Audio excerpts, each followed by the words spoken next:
மாணவ மாணவியர்களின் வாழ்க்கையை தீர்மானிக்கும் காலம் இந்த கல்லூரி காலம்.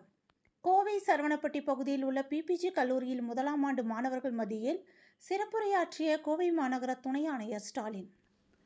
கோவை சரவணப்பட்டி பகுதியில் உள்ள பிபிஜி கலை மற்றும் அறிவியல் கல்லூரியில் இன்று முதலாம் ஆண்டு மாணவர்களை வரவேற்கும் நிகழ்ச்சி நடைபெற்றது.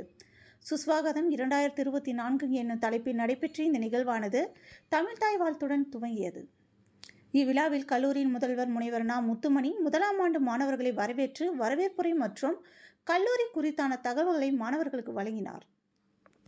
கல்லூரியின் தாளாளர் டாக்டர் எல்.பி. தங்கவேலு சிறப்பு விருந்தினர் குறித்த அறிமுக உரையை வழங்கினார். இதில் கோவை மாவட்ட துணை ஆணையர் ஸ்டாலின் IPS சிறப்பு விருந்தினராக கலந்து கொண்டு மாணவர்கள் மத்தியில் சிறப்புரையாற்றினார். அப்பொழுது மாணவர்களிடம் கூறியதாவது: மாணவர்கள் ஒழுக்கம், விடாமுயற்சி, நேர்மையுடன் இருந்தால் வாழ்வில் வெற்றி நிச்சயமே எனவும், கல்வியின் நோக்கம் என்ன, கல்லூரியின் நோக்கம் என்ன என்பதை உணர்ந்து மாணவர்கள் தங்கள் குறிக்கோளை நிர்ணயம் செய்ய வேண்டும் என்றார். மேலும் தங்களின் பலம் என்ன, பலவீனம் என்ன என்பதை அறிந்து செயல்பட்டால் இக்கல்லூரி வாழ்க்கையில் வெற்றி பெற முடியும் என்று எடுத்துரைத்தார். மேலும் மாணவர்களாகிய நீங்கள் இதுவரை பள்ளி பருவத்திலிருந்து தற்பொழுது கல்லூரி பருவத்திற்கு வந்திருக்கின்றீர்கள். இதுவரை உங்களை படிப்படி என்று கூறிய உங்களது பெற்றோர்கள் கூட இனி அவ்வாறு கூற மாட்டார்கள். ஏனென்றால் அதற்கான பொறுப்புகளை இனி நீங்கள் தான் செய்து கொள்ள வேண்டும்.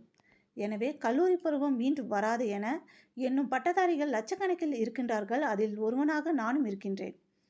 அத்தகைய வசந்த கால வாழ்க்கையை வாழ நீங்கள் இன்று முதல் அடியை எடுத்து வைத்து உள்ளீர்கள். உங்களது வாழ்க்கை பாதையை தீர்மானிப்பது இந்த கல்லூரி வாழ்க்கைதான் என்பதை அறிந்து செயல்படுங்கள் என்றார்.